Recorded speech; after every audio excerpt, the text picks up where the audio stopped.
Spirit craft YouTube channel में आपका स्वागत है। आज की वीडियो में हम आपको दो दोस्तों की सच्ची डरावनी कहानी बताएंगे जिनकी मजेदार यात्रा एक भयावह घटना में बदल गई और फिर वो डरावनी घटना घटी जिसके बारे में उन्होंने कभी सोचा भी नहीं था। कहानी का आनंद लेने के लिए वीडियो को अंत तक देखें। तो चलिए आज की इस भयावह कहानी की ओर बढ़ते हैं।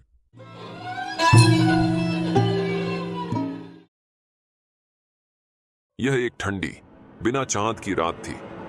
आकाश स्याही की तरह काला किसी भी रोशनी को अवशोषित करता हुआ लग रहा था।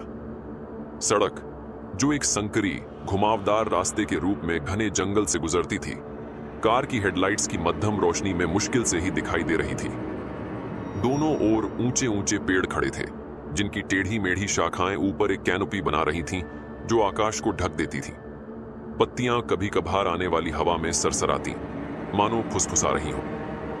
सड़क खुद पुरानी और टूटी फूटी थी, समय के साथ जर्जर हो चुकी थी। गड्ढे और गिरे हुए पेड़ की शाखाएं यात्रा को खतरनाक बना रही थीं और हर मोड़ पर सिर्फ अंधेरा ही दिखाई देता था। हवा भारी और तनावपूर्ण थी जिसे केवल टायरों के साथ ग्रेवल की रगड़ और कभी कभी दूर की उल्लू की आवाज ही तोड़ती थी। वहां एक अजीब सा सन्नाटा था, मानो जंगल खुद अपनी सांसें रोके हुए हो। यह रास्ता, जिसे स्थानीय लोग शैतानी रूट कहते थे, कुख्यात था। कई साल पहले यहां एक के बाद एक कई भयानक हादसे हुए थे, हर एक पिछले से अधिक डरावना। सबसे डरावनी कहानी एक युवा महिला एमिली की थी जिसकी इसी सड़क पर निर्मम हत्या कर दी गई थी। उसका शरीर कभी नहीं मिला, लेकिन खून के धब्बे और संघर्ष के निशान उस जगह पर थे जहां उसे आखिरी बार देखा गया था। तब से यात्रियों ने सड़क पर एक भूतिया आकृति को देखने की रिपोर्ट की जो अक्सर और दुर्घटनाओं का कारण बनती थी क्योंकि वे उससे बचने के लिए गाड़ी मोड़ते थे। स्थानीय लोक कथाओं के अनुसार एमिली की बेचैन आत्मा इस रूट में भटकती रहती है, या तो बदला लेने या शायद शांति पाने का रास्ता ढूंढते हुए। डेविड और मार्क, दो पुराने दोस्त, एक रोड ट्रिप पर थे और सप्ताहांत की छुट्टी के लिए एक दूरस्थ केबिन तक पहुंचने की योजना बना रहे थे।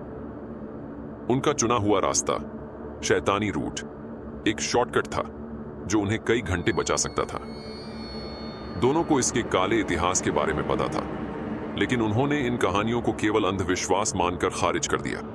मार्क, जो कि संदेहवादी था, भूत की कहानियों पर मजाक करता था, जबकि डेविड हालांकि असहज था, लेकिन यह साबित करने के लिए दृढ़ था कि वे सिर्फ कहानियां ही हैं। कार, एक विश्वसनीय पुरानी फोर्ड मस्टैंग, स्थिर रूप से चल रही थी। यह एक क्लासिक थी जिसे डेविड ने प्यार से बनाए रखा था। काले रंग का चमकदार बाहरी हिस्सा और लेदर की सीटें जो अब पुरानी हो चुकी थीं। अंदरूनी हिस्से में हल्की पाइन एयर फ्रेशनर की महक थी जिसमें उनकी यात्रा के दौरान खाया गया फास्ट फूड भी मिला हुआ था। डैशबोर्ड हल्की हरी रोशनी में चमक रहा था। उनकी हंसी खुशी की बातचीत को डर के बढ़ते एहसास से बचाने की कोशिश कर रहा था। जैसे ही वे जंगल में गहरे जाने लगे, माहौल और भी घना और तनावपूर्ण हो गया। कार का रेडियो, जो कि क्लासिक रॉक बजा रहा था, अचानक स्टैटिक देने लगा और फिर पूरी तरह से बंद हो गया। डेविड ने रेडियो के नॉब से छेड़छाड़ की, लेकिन सब बेकार रहा। उन्हें फिर से सन्नाटा ने घेर लिया। शायद यह इस क्षेत्र की ही बात है, मार्क ने कहा। हालांकि उसकी आवाज में अब वह आत्मविश्वास नहीं था। कार के अंदर का तापमान अचानक गिर गया और दोनों ने अनायास ही ठंडक महसूस की। खिड़कियों पर धुंध जमने लगी जिससे उनकी दृश्यता और भी कम हो गई। डेविड ने डिफ्रॉस्टर चालू किया, लेकिन इसका कोई असर नहीं हो रहा था। फिर हेडलाइट्स झिलमिलाने लगे, एक बार, दो बार, और फिर पूरी तरह से बुझ गए, जिससे वे पूरी तरह से अंधेरे में डूब गए। डेविड ने ब्रेक पर पैर रखा और कार चरमराते हुए रुक गई। वे चुपचाप बैठे रहे, केवल उनकी अनियमित सांसों की आवाज ही सुनाई दे रही थी। मैं लाइट्स चेक करता हूं, डेविड ने कांपती हुई आवाज में कहा। वह पिच ब्लैक रात में बाहर निकला। ठंडी हवा उसके जैकेट के आर पार चुभ रही थी। उसने हुड के साथ छेड़छाड़ की, समस्या को खोजने की कोशिश की, लेकिन सब कुछ ठीक लग रहा था। कार के अंदर मार्क ने रियर व्यू मिरर में कुछ हरकत देखी, एक छाया जो पेड़ों के बीच से निकल रही थी। उसका दिल तेजी से धड़कने लगा।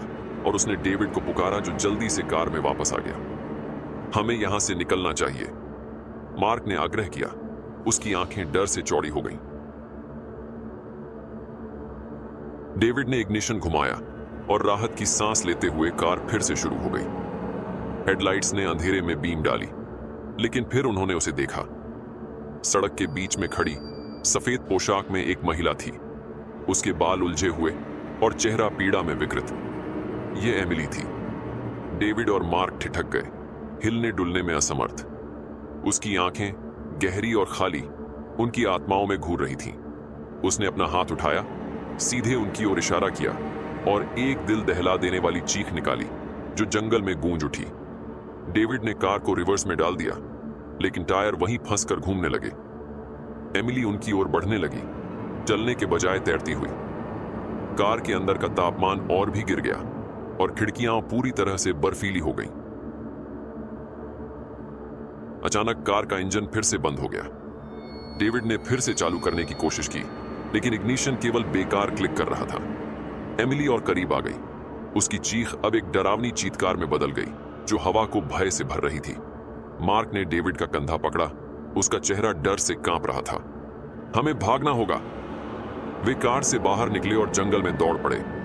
अंधकार ने उन्हें अपने में समा लिया। वे एमिली की चीत्कार को अपने पीछे सुन सकते थे, जो और जोरदार और भयानक होती जा रही थी। जंगल जीवंत हो गया। शाखाएं उनके कपड़ों को पकड़ रही थीं। जड़ें उनके पैरों में अड़चन पैदा कर रही थीं। वे जंगल से ठोकर खाते हुए भागते रहे। उनके दिल तेजी से धड़क रहे थे। सांसें फटी हुई आ रही थीं। लेकिन वे जितनी तेजी से भागते, चीत्कार हमेशा उनके ठीक पीछे ही रहता। वे उसकी उपस्थिति को महसूस कर सकते थे, ठंडी और विकृत, जो उनकी आत्मा पर दबाव डाल रही थी। वे एक साफ जगह पर पहुंचे और सांस लेने के लिए रुके। चांद बादलों के पीछे से निकल आया था, जिससे परिदृश्य पर एक डरावनी रोशनी फैल गई थी। लेकिन उनकी राहत अल्पकालिक थी। एमिली को साफ जगह के किनारे पर खड़ी देखी, उसकी आकृति आधी छाया में, आधी रोशनी में। उसने फिर से अपना हाथ उठाया और हवा पेड़ों के बीच से चिल्लाने लगी, उसकी आवाज को ले जाती हुई, तुम बच नहीं सकते। डेविड और मार्क ने एक डरावनी नजर से एक दूसरे को देखा और फिर से भागना शुरू कर दिया, इस उम्मीद में कि वे मुख्य सड़क की दिशा में जा रहे थे। जंगल ने उनके चारों ओर घुमावदार रास्ते बनाए, उन्हें दिग्भ्रमित किया। उन्होंने एक पुरानी जर्जर झोपड़ी पर ठोकर खाई और अंदर घुस गए, ये सोचकर कि शायद वहां उन्हें कोई आश्रय मिल जाएगा। झोपड़ी अंधेरी और वीरान थी, टूटी फूटी फर्नीचर और छत से लटकी झाले से भरी हुई थी। उन्होंने दरवाजे को एक पुरानी मेज से अवरुद्ध कर दिया और एक दूसरे के पास बैठ गए। उनके दिमाग डर से दौड़ रहे थे। हम यहां क्यों आए? मार्क बड़बड़ाया, उसकी आवाज कांप रही थी। हमें चेतावनियों को सुनना चाहिए था। डेविड ने कोई जवाब नहीं दिया। उसकी आंखें दरवाजे पर टिकी हुई थीं। चीत्कार बंद हो गया था। उसकी जगह एक भारी सन्नाटा ले लिया था। वे अपनी ही धड़कनों को सुन सकते थे, जोर से और भयभीत। फिर दरवाजा धीरे धीरे आवाज के साथ बाट को धकेलते हुए खुला। एमिली वहां खड़ी थी, उसकी आकृति आधी छाया में, जिससे उसका चेहरा दिखाई नहीं दे रहा था और भयानक लग रहा था। जैसे ही वह पास आई, उन दोनों ने देखा कि उसकी आंखें क्रोध से जल रही थीं। उसने अंदर कदम रखा और तापमान और भी गिर गया। ये जगह छोड़ दो, हमेशा के लिए। उसकी आवाज गूंज रही थी, दीवारों से टकरा रही थी। डेविड और मार्क पीछे हट गए। उनकी आंखें डर से चौड़ी हो गईं। वे एक अदृश्य बल को महसूस कर सकते थे, उन्हें केबिन के पिछले हिस्से की ओर धकेल रहा था। दीवारें सिकुड़ती हुई लग रही थी और हवा पतली हो गई थी। आखिरी हताश कदम में डेविड ने एक टूटी हुई कुर्सी का पैर उठाया और उसे एमिली पर फेंका। यह उसके माध्यम से गुजरा, दीवार पर पीछे जाकर टकराया। एमिली की आकृति झिलमिलाई और उसने एक जोरदार चीख निकाली, जिससे केबिन की नींव हिल गई। उसने अपने एक हाथ के इशारे से डेविड को उठा के दीवार पर पटक दिया। दीवारों में दरारें पड़ने लगीं और छत गिरने लगी। डेविड और मार्क ने पिछले दरवाजे की ओर दौड़ लगाई। रात में बाहर निकलते ही केबिन उनके पीछे गिर गया। वे मुख्य सड़क तक पहुंचने तक नहीं रुके। उनके फेफड़े जैसे जल रहे थे और पैर थक चुके थे। वे सड़क पर ठोकर खा गए, हांफते हुए। चांदनी ने उनके रास्ते को रोशन किया और पहली बार उन्होंने आशा की एक झलक महसूस की। लेकिन जब उन्होंने पीछे मुड़कर देखा तो उन्होंने एमिली को जंगल के किनारे पर खड़ा देखा। उसकी खौफनाक आंखें अभी भी उन पर टिकी हुई थीं। उसने अपना हाथ आखिरी बार उठाया और फिर वह अंधेरे में समा गई। चीत्कार बंद हो गया और एक भयानक सन्नाटा छा गया। डेविड और मार्क निकटतम शहर में पहुंचे, जहां उन्होंने अपने डरावने अनुभव के बारे में अधिकारियों को बताया। लेकिन जब वे पुलिस के साथ उस जगह लौटे तो वहां केबिन या उन घटनाओं का कोई निशान नहीं था जो उन्होंने बयान की थी। एमिली और भूतिया रास्ते का रहस्य अनसुलझा रह गया। अंधेरे का एक डरावना स्मरण जो समझ के किनारे से परे ही रह गया था। डेविड और मार्क ने उस रात की कभी बात नहीं की, लेकिन वे यादें उनके जीवन के बाकी हिस्सों में उन्हें सताती रहीं। और जो लोग शैतानी रूट पर यात्रा करने की हिम्मत करते थे, उनके लिए सवाल बना रहा, क्या एमिली बदला चाह रही थी या वह केवल एक खोई हुई आत्मा थी जो अपनी मौत की जगह से हमेशा के लिए बंधी हुई थी? सड़क ने अपने रहस्य रखे और भयानक कहानियां जीवित रहीं। एक भयानक पहेली जो उन सभी पर एक निशान छोड़ गई जिन्होंने उसका सामना किया।